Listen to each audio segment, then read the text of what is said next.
안녕하세요. 오늘은 느헤미야 8장에 나오는 에스라 선지자의 부흥회에 관한 얘기 하겠습니다. 이스라엘 백성이 이제 바벨론 포로를 거쳐서 약 70년 동안 제대로 된 그런 신앙생활을 못했죠. 신앙생활의 기초는 성경 말씀인데 그 다른 나라의 노예로 가 있다 보니까 정기적인 예배, 제사를 드리기가 어려웠고 말씀 드릴 기회가 없었습니다. 특히 오늘날의 성경은 책 한 권으로 이렇게 잘 구성되어 있기 때문에 그 한 권만 들고 다니면 되고, 또 이제 대부분의 사람들이 글을 읽을 수 있기 때문에 자기가 성경을 소유하고 언제든 읽으면 됩니다. 그러나 이 느헤미야 시대로 되돌아가 보면 대부분이 문맹이었죠. 그리고 지금과 같은 성경이 없었습니다. 대개 보면 무슨 양의 껍질을 잘 다듬은 양피지에다가 글자를 쓴다든지, 그 더 고대로 가면 파피루스라는 그런 이제 아주 물이나 습기에 취약한 그런 종이 같은 것에다가 글을 쓰기도 하고, 이런 식으로 성경 말씀이 보관되고 기록되다 보니까 그 특별한 사람들이 일부 소유하게 되었고, 그걸 혼자 다 소유하기는 굉장히 어렵겠죠. 그래서 조각이 없어지기도 하고 또 일부 보존되기도 하고, 그래서 70년 동안 많이 훼손되고 없어졌는데, 이제 에스라라는 분이 자기 목숨을 걸다시피 해서 이제 이 성경을 모으고 보관하고 편집하고 그렇게 해서 오늘날 같은 이제 형태의 성경을 만들었다 이렇게들 알고 있습니다. 나머지 사람들은 성경을 구경하기도 어렵고, 또 구경한다 할지라도 문맹이기 때문에 읽을 수가 없었죠. 그래서 글을 아는 사람이 읽어주고, 즉 낭독하면 이제 귀로 듣고 이해하는, 그것이 신앙생활하는 형태였다 이렇게 보면 되겠습니다. 그런데 이제 그 환경 자체가 또 자유롭지 못한 바벨론 페르시아의 노예 생활을 거치면서 그 페르시아에 또 기본적인 페르시 사람들이 믿는 종교가 있고 하다 보니까 노예들이 독자적인 신앙생활을 굉장히 하기 어려웠고, 또 세월이 많이 흐르면서 기독량을 하겠지만 하나님 말씀이 어떤 것인지를 잘 알지 못하고 지냈다 이렇게 볼 수가 있습니다.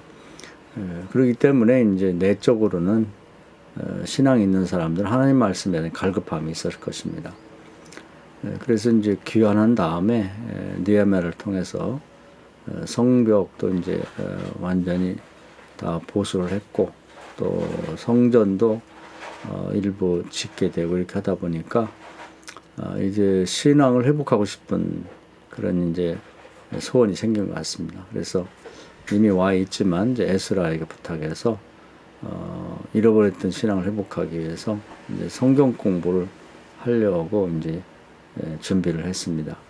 그래서 성문 앞에 있는 넓은 광장에 임시로 그런 이제 강단을 나무로 짜고 지도자들이 올라가 있고, 그리고 에스라가 강단 한 복판에 서서 그동안 자기 연구했고 정리해온 이제 성경 말씀을 기초로 해서 낭독하기 시작합니다. 백성들이 이제 새벽부터 정오까지 모였다고 그래요. 그러니까 새벽을 한 5시로 생각한다면 정오니까 12시까지 약 7시간을 이제 처음엔 앉아서 시작했습니다만 성경 말씀을 너무나 사모하다가 오랜만에 듣다 보니까 감동하고 감격해서 다 일어나서 은혜되는 말씀 있을 때마다 두 손을 하늘로 들고 할렐루야 하고 또 아멘 하면서 자기의 그 말씀에 깨달았다, 은혜가 됐다는 뜻으로 머리를 거의 땅에 굽힐 정도로 그렇게 이제 숙이면서, 고개를 숙이면서 허리를 굽히면서 아멘 아멘 하면서 화답했다 이렇게 되어 있습니다. 장관이었겠죠. 그리고 이제 오랜만에 듣는 말씀이고, 또 그 많은 그 말귀를 알아들 만한 사람이 다 모였다고 하니까 많은 군중이 모인 상태에서 오늘날 같은 무슨 스피커 시설이 잘 되어 있지 않기 때문에 아마 에스라가 미리 준비한 것 같아요.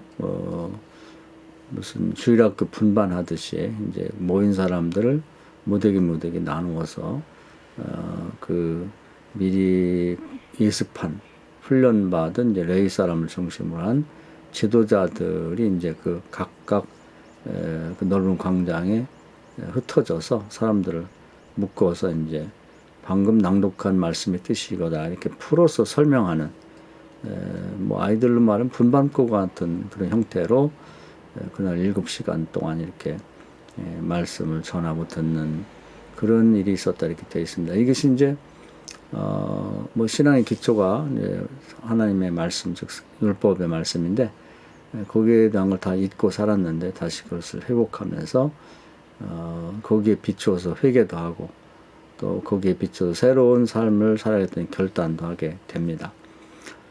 그런 이제 그 신앙의 부흥회가 이제 열리는 그런 대목이 여기 나오고 있습니다. 뭐 앞선 훌륭한 신앙인들은 이제 본을 보면서 배우고 따르고 본받으면서 이제 사람들이 신앙이 성장되는 거고 또 그 시대도 앞서서 아주 훌륭하게 신앙생활했던 시대를 본받으면서 또 다음 세대가 거기에 걸맞는 신앙으로 성장이 되는 거니까 이제 이번에는 그 총체적으로 민족 전체가 잃어버렸던 율법에 대한 지식을 다시 회복하고 신앙을 이제 그 율법에 기초한 신앙으로 부흥되는 그런 장면이라고 보면 되겠습니다. 그러면 성경을 한번 봐가면서 보도록 하겠습니다. 자, 느헤미야 8장이죠. 이제 이스라엘 자손이 자기들의 성읍에 거주하였더니 처음에는 뭐 성읍이라고 해도 이제 성이 다 무너졌기 때문에 뭐 보호받지 못한 이제 물타리가 되는 성을 든든하게 쌓고 나니까 이제 마음이 안정되고 생활도 안정이 됐다고 볼 수 있죠. 7째 달이로 모든 백성 일제히 수문 앞 광장에 모였다. 이제 그 되게 성읍에서 가장 넓은 장소는 성문이 있는 곳이죠. 거기에 보면 거기서 모여서 뭐 집회도 하고 또 중요한 회의도 하고 재판도 열리고 또 뭐 원로들이 거기서 쉬기도 하고 이제 그런 장소가 되겠습니다. 넓은 마당이죠. 거기에 다 모였다. 그리고 학사 에스라에게 여호와께서 이스라엘에게 명령하신 모세율법 책을 가져오기를 청했다. 이렇게 했습니다. 그래서 뭐 대학자죠. 유일무이한 대학자 이 에스라를 이제 초청합니다. 이제 미리 얘기가 다 돼 있었겠죠. 그래서 에스라가 이제 혼자 온 게 아니라 미리 준비된 그런 이제 그 자기를 도와줄 그런 이제 레위 지파를 중심으로 한 이제 율법을 잘 알고 가르칠 만한 사람들과 함께 이제 초청으로 오게 됩니다. 그리고 7째 달 초하루에 제사장 에스라가 율법책을 가지고 회중 앞 곧 남자나 여자나 알아들을 만한 모든 사람 앞에 이르렀다는 거. 말귀를 알아들을 만한 사람을 다 불러 모은 거죠. 다 신앙이 필요하니까요. 수문 앞 광장에서 새벽부터 정오까지 남자나 여자나 알아들을 만한 모든 사람 앞에서 읽음에 이렇게 되어 있습니다. 대략 한 7시간 정도 될 것 같아요. 그래서 이제 이 경이라고 하는 말 뜻은 이제 낭독한다는 뜻입니다. 그래서 기본적으로 이제 성경 말씀을 이렇게 쭉 낭독을 하죠. 그리고 백성들 거의 모든 사람들이 뭐 거의 70년 만에 제대로 된 성경을 집단적으로 모여서 이제 듣게 된다 이렇게 보면 되니까 아주 굶주렸던 사람에게 맛있는 영적인 양식이 제공되는 것 그런 것처럼 모두가 귀를 아주 기울이고 무슨 말씀이 성경에 기록되어 있나 하는 것을 이제 듣는 광경입니다. 이제 이때 학사 에스라가 특별히 지은 나무 강단에 서고 그래서 이제 뭐 임시 강단이죠. 이것도 이제 특이한 것 같아요. 그 전에는 뭐 되게 이제 성전에서 뭐 제사장들이 율법 책을 가지고 되게 두루마리 같은 걸 가지고 나와서 읽고 낭독하고 뭐 이렇게 됐었는데 그 성전이 아닌 곳에 이렇게 넓은 광장에다가 임시로 그 나무 강단을 짜고 거기 올라가서 이제 이 에스라가 율법을 낭독한다. 이제 최초의 부흥의 형태가 아닌가 이런 생각이 들어요. 그리고 이제 그 강단에 그의 곁에 오른편에 선지자 마따야 막 그래서 이제 쭉 이제 지도적인 인물들이 같이 강단에 올라가 있다. 이렇게 해서 소개가 되고 있습니다. 그때 올라간 사람들이죠. 그리고 에스라가 모든 백성 위에 서서 강단에 서서 그들의 목전에 책을 펼 때 모든 백성이 일어서니라. 감격스럽죠. 그랬을 것 같아요. 그러다 보니까 이제 성경 말씀을 이제 펼칠 때에 그저 편히 앉아있던 백성들이 너무나 감격스러워서 누가 시킨 게 아닌데 다 일어났다는 거죠. 그러니까 에스라가 먼저 위대하신 하나님 여호와를 송축했다. 하나님 찬양했다 그 말이죠. 정말 과거에 우리 죄 때문에 이렇게 약속의 땅에 추방되어서 귀양사를 했는데 70년 만에 돌아올 것이라는 그 예레미야 예언대로 되돌아와서 이렇게 모든 백성 모여서 누구의 방해도 없이 마음껏 하나님을 찬양하고 하나님 말씀을 듣게 된 것은 좀 하나님의 은혜다. 그러면서 하나님을 감사하자 하면서 이제 찬양을 드리죠. 그랬더니 이제 모든 백성들이 정말 공감을 했죠. 그동안 우여곡절도 많았지만 성을 이렇게 다시 쌓고 안전한 그런 성읍 안에서 모든 백성이 다 모여가지고 온전히 자기들만의 하나님을 찬양하면서 하나님 말씀 듣게 되니까 정말 감격스러웠을 것 같아요. 그래서 우리 모두 하나님을 찬양합시다 이렇게 에스라가 제안을 했을 때 모든 백성들이 공감하면서 손을 들고 아멘 아멘 하고 응답하고 몸을 굽혀 얼굴을 땅에 대고 여호와께 경배하니라. 이제 그냥 앉아서 할 수 없죠. 모두가 온몸으로 하나님께 찬양하고 감사하는 그런 모습입니다. 그런 다음에 이제 그 에스라가 앞에 서서 이제 성경 말씀을 낭독하면 거기에 이제 예수와 바니와 이렇게 여러 사람들이 백성이 제자리에 서 있는 동안에 그들의 율법을 깨닫게 했다. 그래서 서 있는데 아마 그랬을 것 같아요. 앞에서 에스라가 이렇게 성경을 낭독하지만 그 당시 이렇게 마이크나 스피커 같은 것이 없기 때문에 아마 뒤에 있는 사람 잘 들리지 않았을 거고 또 성경 말씀이 어떤 경우에 보면은 역사를 알고 내용을 이해하고 읽으면은 빠르게 깨닫게 되기도 하지만은 그런 기초적인 지식이 없으면 듣기는 들어도 무슨 뜻인지 이해하기 어렵습니다.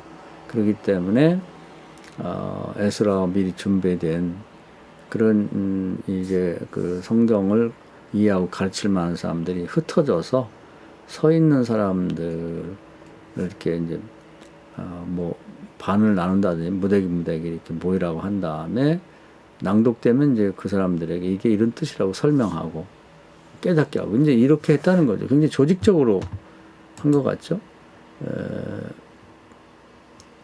그 레위 사람들은 백성이 제자리에 서 있는 동안 그들에게 율법을 깨닫게 하였다 이렇게 되어 있습니다.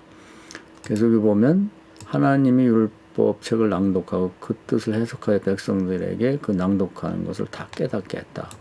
그래서 쭉 낭독한 게 아니라 이제 체계적으로 이제 일부분 낭독하고 나면 이제 거기 분반 공부하듯이 이제 그 설명하는 분들이 다 설명해주고 다 깨닫고 나면 또 낭독하고 또 깨닫게 하고 이런 식으로 이제 했다는 것이죠.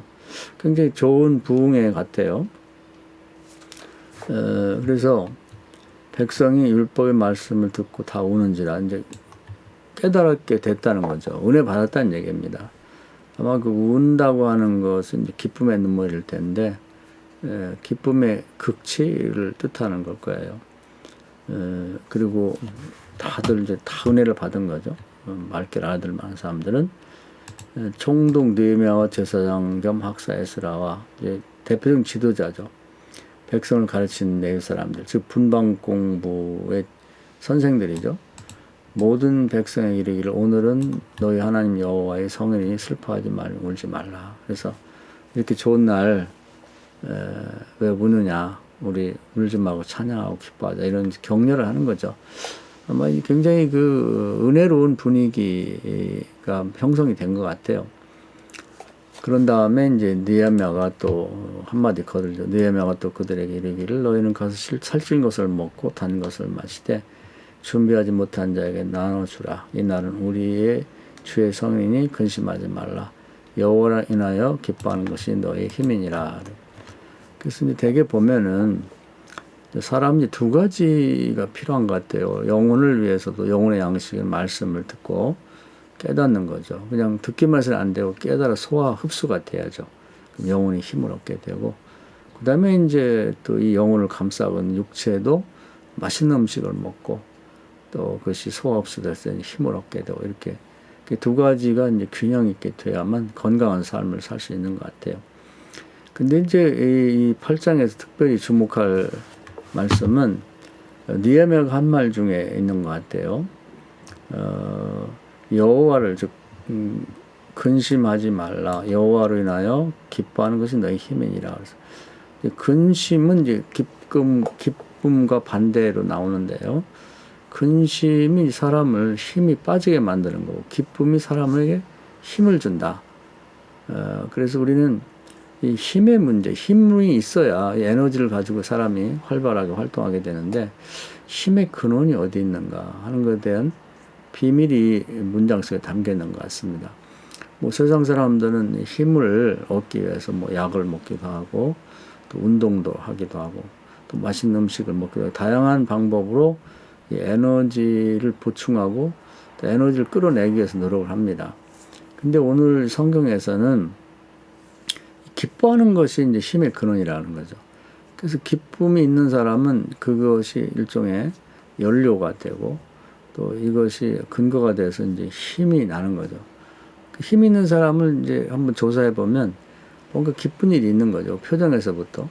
그런 사람은 뭐든 잘 수 있는 거고. 그러나 이제 기쁨이 없는 사람 대신 그곳에 이제 근심이 있는 거죠. 그런 사람은 뭐 몸도 크고 뭐 근육도 많지만 힘이 쭉 빠져서 아무것도 할 수 없는 무기력한 사람이 되고, 그런 사람은 뭐 정신적으로 나중에 우울증 생기고 이렇게 되는 것이죠. 그래서 이제 두 가지를 생각해야 될 것 같아요. 하나는 영적으로 하나님을 믿으면서, 어떤 사람은 마지못해서 그냥 신앙생활 하는 사람이 있어요. 습관적으로. 그게 아니라 내가 하나님을 만나고 신앙생활 하면서 어떤 부분에서 기쁨을 얻고 있는가, 또 그걸 한번 생각할 필요가 있는 것 같아요. 신앙생활을 하되 기쁨의 포인트가 없는 사람은 신앙생활을 통해 힘을 얻지 못하는 거죠. 그것을 한번 스스로 점검해보고, 없다면 찾아야 되겠죠. 또 육신적인 생활 속에서도 뭔가 기쁨을 느낄 만한 포인트가 있는지, 어떤 사람 뭐 맛있는 음식을 먹으면서 기쁨을 느끼기도 하고, 공부하며 느끼기도 하고, 취미생활하며 느끼기도 하는데, 이 기쁨을 분명히 느끼는 그런 포인트가 있어야 이제 거기서부터 힘이 생기는 거죠. 그래서 어떤 사람은 등산을 통해서 뭐 기쁨을 느끼는 사람도 있는데, 피곤할 때 일반적인 생각으로는 피곤한데 좀 쉬지, 뭐로 그 산에 올라가서 땀 흘리고 더 힘들게 하느냐, 그런데 그분들은 얘기를 들어보면 이제 산 꼭대기에 올라갔을 때 그 성취감도 있고, 또 산 너머 멀리 펼쳐진 전경을 이제 보면서 피로가 회복되기도 하고, 또 숲이 우거진 곳에 이제 밑에서부터 올라오는 그 바람을 이제 흠뻑 마시면서 심호흡할 때 보약이 따로 없다. 이제 에너지가 생긴다. 그 기쁨인 거죠. 그래서 이제 정신적으로, 육체적으로, 영적으로 기뻐하는 일이 힘의 근원이다. 그래서 기뻐하는 일이 없다면 이제 근심이 가득 찼을 텐데, 이 근심을 몰아내고 이 기쁨을 채우는, 여기는 이제 지금 근심이 많았는데 하나님 말씀을 실컷 먹으면서 거기서 이제 기쁨을 느끼게 되었고, 거기서부터 힘이 솟아나게 돼서 이제는 정말 그 자기 개인의 삶과 가정과 나라를 다시 이 에너지를, 이 힘을 근원 삼아서 이제 다시 세울 수 있는 그런 이제 계기를 마련했다, 이렇게 볼 수가 있는 것이죠. 그러면서 이제 그 기쁨과 반대되는 이제 근심을 언급합니다. 내일 사람들도 모든 사람을 정숙하게 이르기를 오늘은 성일이니 마땅히 조용하고 근심하지 말라. 이제 느헤미야가 앞 강단에 얘기한 얘기가 또 역시 에스라가 설교할 때처럼 저 성경을 낭독할 때처럼 그 모인 모든 사람들이 이렇게 다 전달이 되기 어려우니까 그 분반 공부를 그 선생들이 그걸 깨닫고 조용히 하라 그러면서 이제 근심하지 말고 그 근심을 바꿔서 기쁨을 되찾으라 이렇게 얘기를 하는 거죠. 그래서 이 근심하지 말라는 얘기는 뭐 신약성경에도 이제 곳곳에서 나오는데 근심하지 말라고만 해서는 안 되고요. 기쁨이 채워진 근심이 물러가는 이런 방식으로 생각해야 돼요. 빛이 오면 어둠이 사라지는 것 같은 관계라 이렇게 보면 되겠습니다. 그래서 이 기쁨을 위해서 이제 그 앞에서 권면한 대로 실천하죠. 모든 백성이 곧 가서 먹고 마시며 나누어주고 크게 즐거워하는 기쁨이죠. 이는 그들이 읽어 들려준 말씀을 밝게 알미라. 이게 두 가지가 잘 갖춰졌습니다. 교회에서도 이제 교회가 건강한 교회가 되려면 뭐 단목사를 통해서 증거되는 말씀이 영적인 양식이 되어서 교인들의 은혜가 되고 또 교인들 서로 교제하면서 맛있는 음식을 만들어서 나눠 먹을 때 이 두 가지가 잘 갖춰지면 건강한 교회가 될 수 있는 거죠. 기쁨이 그 먹는 데서 많이 오거든요. 그래서 이 근심과 기쁨의 그 상관관계 이걸 한번 이 느헤미야 8장에서는 이해하고 읽으면 좋을 것 같습니다. 그래서 이제 그 다음 날 이제 그 첫날은 그렇게 보냈고요. 그 이튿날 물 백성이 족장과 제사장들과 레위 사람들 율법 말씀 밝게 알고자 하여 학사 에스라에게 모였다. 이제 고기도 먹은 사람이 먹는다 이런 말이 있어요. 근데 하나님 말씀 은혜를 받아본 사람들은 사모하는 마음이 생기고 자꾸 더 먹고 싶어집니다. 그래서 첫 번째 이제 이 말씀의 은혜를 경험하기 하는 굉장히 중요하죠. 그래서 그런 간절한 마음이 생겨가지고 이번에는 뭐 그 지도자들 중심으로 이제 더 말씀을 듣고 싶어가지고 에스라를 일부러 찾아왔다. 그래서 이제 그들이 계속해서 말씀을 이제 더욱 듣게 되고 이제 이해하고 깨닫게 되면서 기쁨이 더 많아지고 힘도 더 많이 생기는 그런 결과를 낳게 됐죠. 율법에 기록된 바를 본즉 여호와께서 모세에 통하여 명령하시기를 이스라엘 자손은 이굽제 딸 절개 초막에 거할지니라. 그러면서 이제 행동의 변화도 일어나는 거죠. 그동안 자기들 그 스케줄이나 시간표대로 살았는데 말씀에 은혜 받고 이제 쭉 확인하다 보니까 지금 모인 때가 이제 그 모세 율법의 시간표대로 따지면 이제 그 초막절을 지낼 때라는 걸 깨달았어요. 아, 이런 게 다 있었구나. 그래서 머리로만 생각한 게 아니라 이제 하나님 말씀에 기왕에 순종하고 말씀대로 살기로 결심했으니까 이제 그 모세 율법에 나온 그런 어떤 이론적인 것을 듣고 실천하는 것뿐 아니라 절기도 회복하자. 그래서 이제 초막절을 이제 다시 복원해서 이제 실제로 지키는 그런 일까지 하게 되는 것이죠. 그래서 그동안 하나님 말씀 없이 어떤 법 없이 살았던 사람들이 이제는 생각하고 말하고 행동하는 데 있어서 율법을 알고 거기에 이제 아주 잘 그 걸맞게 짜맞춰진 그런 삶을 살기 시작하면서 이제 이스라엘 나라의 근본적인 변화가 일어나기 시작합니다. 마치 그 출애굽할 때 애굽에서 오합지졸로 나왔던 사람들이 시내산에서 하나님이 주신 율법을 듣고 이제 그 율법에 기초한 삶을 이제 아주 짜임새 있게 이제 살아가기 시작하면서 하나님 나라 백성으로 변모되어 가듯이 지금 바벨론 페르시아 포로로 있던 사람들이 노예로 있던 사람이 되돌아와서 마치 그 과거에 모세가 시내산에서 율법을 받고 공포하면서 거기에 아멘하면서 이제 백성들이 하나님 백성으로 하나님 말씀에 따라 사는 백성으로 바뀐 것 같은 일을 지금 에스라를 통해서 여기서 이제 재현하고 있는 것이죠. 우리는 이제 오늘 이 말씀을 통해서 나는 각자 신앙인이 어떠한 삶의 그런 원칙이라 할까요? 규칙 그런 것을 기반으로 살아가고 있는가? 생각하고 말하고 행동하는 것이 그것을 한번 스스로 점검할 필요가 있고요. 여호수아 1장의 말씀처럼 모세의 말씀, 모세를 통해 주신 하나님의 말씀을 다 지켜가는 그런 신앙생활로 되돌아와야 됩니다. 어딘가 한 구석에 이게 잘못된 게 있으면 탈선이죠. 그래서 좌로나 치우침 없이 가야 된다는 얘기는 마치 기차는 어떤 기차가 됐든 레일 위에를 달려야 됩니다. 뭐 침목이 하나 빠지고 한 구간 뭐 50cm만 또는 1m만 선로가 문제가 있으면 기차가 그 선을 벗어나서 넘어지죠. 탈선이 되면 큰 사고가 일어납니다. 그런 방식으로 하나님 말씀에 입각해서 철저하게 모든 면에서 살아가야 된다는 것이 신앙인의 기본이죠.